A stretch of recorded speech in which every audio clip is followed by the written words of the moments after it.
Est-ce que c'est la troisième fois que je vais filmer cette vidéo? Peut-être. Est-ce que mon appareil photo est mort? C'est une certitude.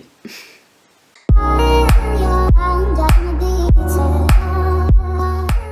tout cas, aujourd'hui, je vais répondre à vos questions que vous m'avez posées sur Instagram. Je vous avais demandé en fait en story de me poser un peu toutes les questions qui vous passaient par la tête. Donc je vais répondre aujourd'hui. J'espère que ça va vous plaire. Let's go!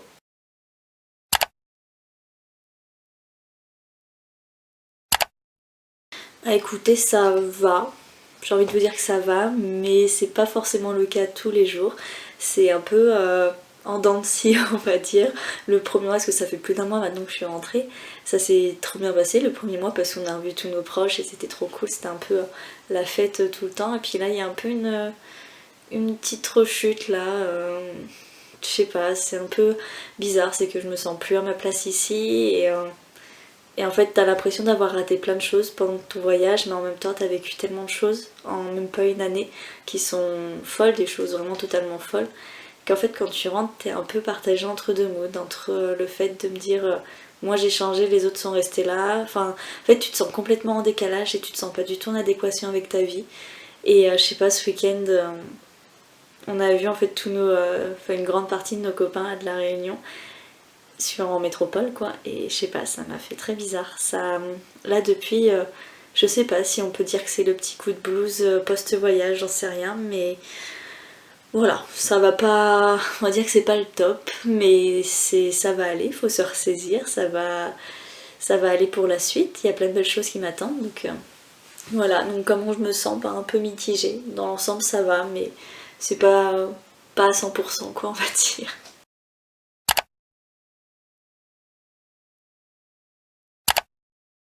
Je dirais ce qui me manque le plus, c'est les gens qui sont restés là-bas, mes colocs. Et le cadre de vie aussi, l'ambiance de vie, elle était quand même assez folle. C'était trop bien. Enfin, c'était trop bien en fait, tu vivais vraiment dans les îles quoi, donc trop stylé. C'est ça, moi je pense qu'il me manque le plus, c'est l'ambiance de vie et le cadre de vie surtout. Ouais, parce que ici, ok là il fait beau, mais il fait super froid et les gens sont pas du tout pareils qu'à la Réunion, c'est-à-dire qu'ils sont beaucoup moins aimables, on va dire, beaucoup moins souriants, etc. Donc c'est vrai que je dirais que c'est ça qui me manque, les gens.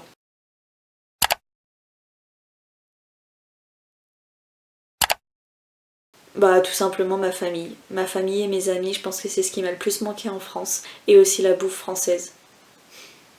La bouffe française quand t'es expat, c'est toute ta vie en fait. Tu te rends compte qu'en France on a vraiment de la chance pour ça.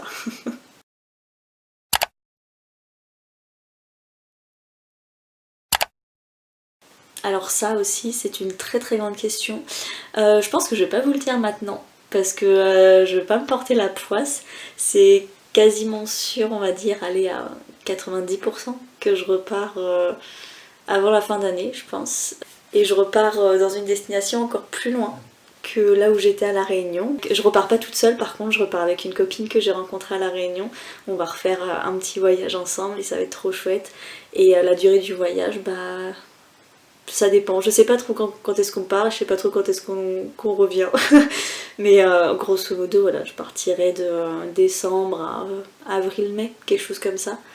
Et je vous en dirai plus pour la destination parce que pour l'instant, voilà, tant que j'ai pas pris les billets, tant que je suis pas dans le pays, je dis rien, je dis rien, je dis rien. Ça sera la surprise.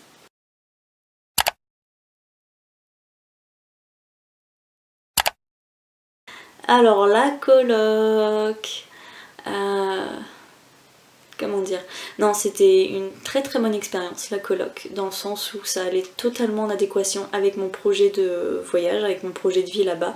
Le fait de rencontrer des gens, de me faire une nouvelle expérience de vie, c'était super intéressant. Après c'est vrai que toute seule c'est bien quand t'es en coloc.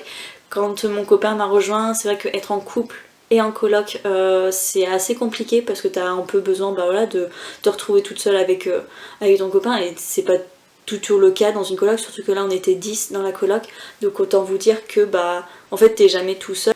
Même en tant que personne seule, t'as besoin d'avoir un peu ta zone de confort, d'avoir ton chez toi. Là ok, on avait notre chambre qui était voilà, personne dépendante, encore heureux. Tu peux pas te trimballer en culotte dans tout le salon parce que tu sais que t'as tous tes colocs, donc c'est un peu des savoir-vivre et des savoir-faire que quand t'as l'habitude de vivre tout seul, c'est vrai que c'est très compliqué de vivre en coloc, surtout à nos âges. Mais ça allait complètement dans l'idée du voyage que je m'étais faite et ça s'est bien passé dans l'ensemble. Je regrette pas du tout d'avoir choisi ça, mais c'est vrai que maintenant je sais que je le tenterai pas. Même si je repars en voyage, je sais que je ne retenterai pas. Voilà, c'était une bonne expérience, mais je préfère quand même vivre seule.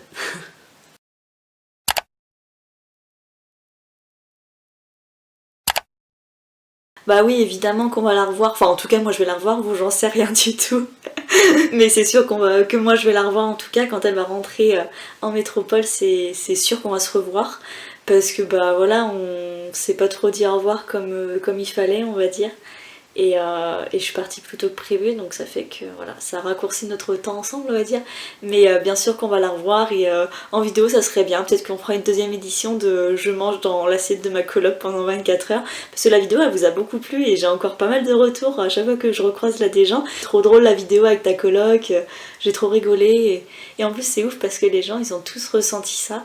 Dans les vidéos en fait qu'on s'entendait vraiment trop bien et qu'on rigolait trop ensemble et c'est vrai, c'était la vérité, on faisait pas juste du putaclic et on faisait pas semblant devant la caméra et ouais c'est vrai qu'elle me manque pas mal un petit peu quand même donc mais je vais pas trop en dire parce que sinon là elle va regarder cette vidéo et elle va être là donc j'ai pas envie de la saucer en fait à fond mais bien sûr que je vais la revoir en tout cas et peut-être que vous la reverrez aussi dans une vidéo, qui sait.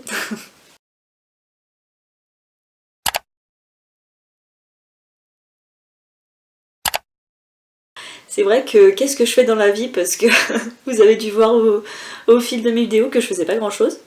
Et c'est le cas, je ne fais rien là en ce moment, mais de base je suis infirmière.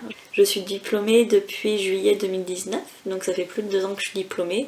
J'ai bossé pendant 1 an et demi en fait de l'obtention de mon diplôme jusqu'à janvier, enfin ouais, à peu près janvier l'année dernière. Et voilà. Et après je m'accorde en fait 1 an et demi de voyage pour après recommencer le travail, peut-être, je ne sais pas.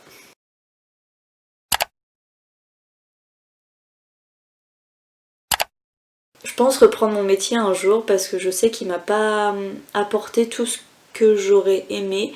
Je sais que ce métier peut m'apporter encore des belles choses, encore voilà, encore des choses quoi. Mais je sens que je ne vais pas faire ça toute ma vie. Mais ça je l'ai toujours dit en fait, que je ne ferai pas infirmière toute ma vie. Même si j'adore mon métier, en fait je pense que des personnes vont sûrement me comprendre, mais dans le milieu hospitalier ou même dans le milieu voilà, médical, paramédical, ça va faire quasiment 1 an en fait que j'ai pas bossé. Même si j'ai bossé un petit peu à La Réunion dans des centres de vaccination, ça n'a pas trop grand chose à voir avec l'hôpital on va dire. Et j'ai très peur en fait d'y retourner parce que ma dernière expérience professionnelle m'a un peu voilà, tourmentée on va dire. C'était pas... Alors avec l'équipe et tout ça se passait super bien, mais le boulot en fait en lui-même, au final je pensais que ça m'avait endurci mais peut-être pas forcément. J'ai peur en fait, j'ai peur de reprendre mon boulot, mais je sais qu'il va falloir au bout d'un moment que je vive, que je mange, que je me loge. Donc bien sûr que je vais reprendre mon boulot. Pas maintenant, ça c'est sûr, parce que je me sens pas encore prête. Mais oui, je vais y retourner, il faut que je me foute un coup de pied au cul et que j'y retourne, parce que sinon j'y retournerai jamais. Et je sais que je passe à côté de quelque chose, parce que ce métier, je sais que je l'aime énormément et que je suis plutôt douée dans ce que je fais. Donc c'est vrai que ça serait dommage en fait de tout arrêter comme ça.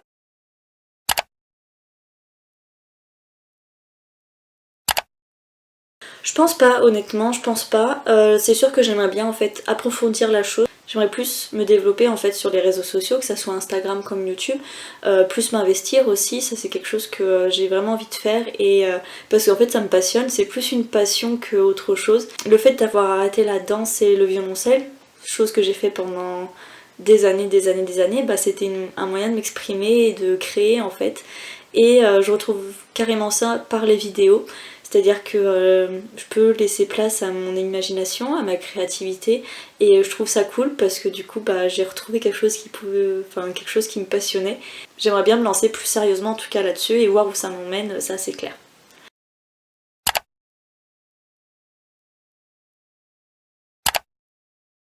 Alors là, tout de suite, je vous dirais non.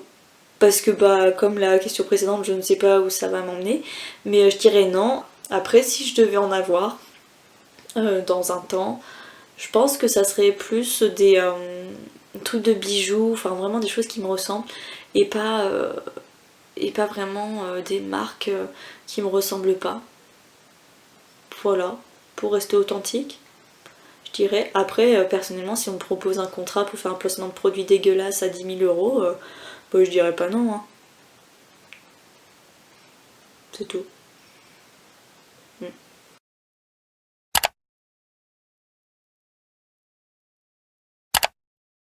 Franchement, carrément. Après, ça dépend de quoi comme interview, mais je pense que la question a été posée par rapport à mon vécu, à ma maladie, à l'anorexie, etc. Je pense que ouais, ça peut être super intéressant. Je trouve que faire des interviews là-dessus, ça pourrait justement apporter en fait de l'information aux gens, parce que les gens manquent cruellement d'informations par rapport aux troubles du comportement alimentaire, à l'anorexie mentale en général. Et, et ouais, c'est tellement dommage parce qu'en fait, on est trop mis dans des cases, dans des stéréotypes et des préjugés qui n'ont pas lieu d'être. Et c'est vrai que peut-être réaliser des interviews ou en parler plus ouvertement, bah, ça pourrait libérer en fait la voix de plusieurs personnes aussi.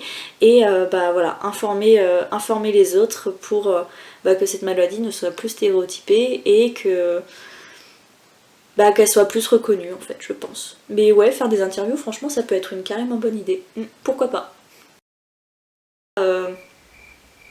Je suis en train de me perdre, ça y est. J'ai la concentration d'une huître. Là, je suis plus du tout concentrée, ça doit faire 10 minutes.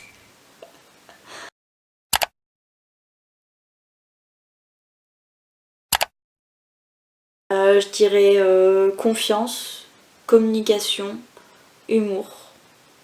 Et bah, amour forcément.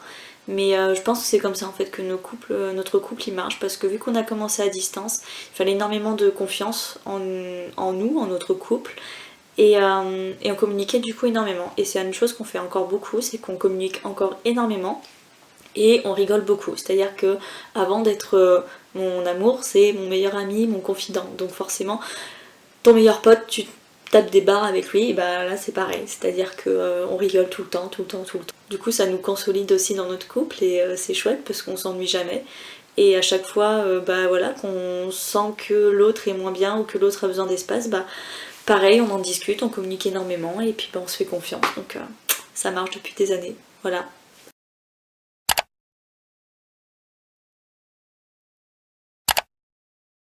Pas du tout. Pas du tout, pas du tout, pas du tout. Des fois vous l'apercevez en fait sur Instagram et encore pas tant que ça non plus. Ou alors par vidéo et encore pas tant que ça non plus. Mais de là à faire une vidéo et tout avec lui, non, je pense pas. Parce que lui ça l'intéresse pas spécialement non plus ce milieu-là. Et non, c'est trop mon jardin secret pour l'exposer comme ça. Après ne jamais dire jamais c'est sûr, mais je sais que lui il est pas très à l'aise en plus avec tout ça. Donc non, je pense pas franchement. Je pense pas, puis bon, il y aura pas forcément trop d'intérêt. Après, peut-être que je ferai une FAQ sur nous, mais je veux dire, peut-être en story sur Instagram ou quoi, par rapport à la relation à distance et tout, mais pas en vidéo, ça c'est sûr. Pas sur YouTube en tout cas.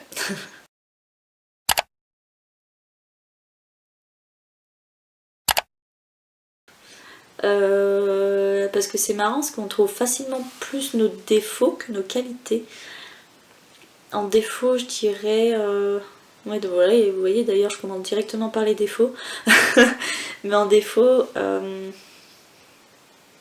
C'est pas forcément susceptible, je suis pas susceptible, assez lunatique. C'est même pas être lunatique. C'est-à-dire qu'en fait, des fois, genre, je vais sourire, je vais être trop contente et tout, et puis d'un seul coup, je passe, il y a un truc qui va me saouler, et paf, je vais faire la gueule. Mais ça va pas forcément durer longtemps, hein, mais je vais faire la gueule, et genre là, faut pas que tu me parles. Ça se trouve, j'ai juste un caractère de merde. C'est peut-être ça. Et très perfectionniste aussi, ça c'est. J'organise tout, je planifie tout, et dès l'instant où ce n'est pas planifié ou organisé, c'est la merde. Ça j'essaye un peu de lâcher prise mais c'est vrai que c'est un peu compliqué. Même si j'y arrive de plus en plus, mais ça c'est un travail sur moi mais assez colossal quand même. Hein. Et mes qualités je dirais loyale peut-être. Loyale en amitié comme en amour en fait. Je suis assez loyale dans le sens où dès que j'accorde ma confiance à quelqu'un, c'est vraiment que je l'accorde pour de bon et pour très très longtemps. Je pense être quand même une amie assez, ouais, assez loyale. dans le sens où voilà, si t'as besoin de moi ou quoi, tu sais que tu peux compter sur moi. Et c'est vraiment quelque chose ça qu'on m'a souvent dit. Et c'est quelque chose que je ressens aussi parce que ça me fait plaisir et qu'aussi j'ai du mal à dire non, mais ça c'est un autre débat. Mais parce que ça me fait plaisir, parce que quand c'est mes amis, bah voilà, je leur donne tout et voilà.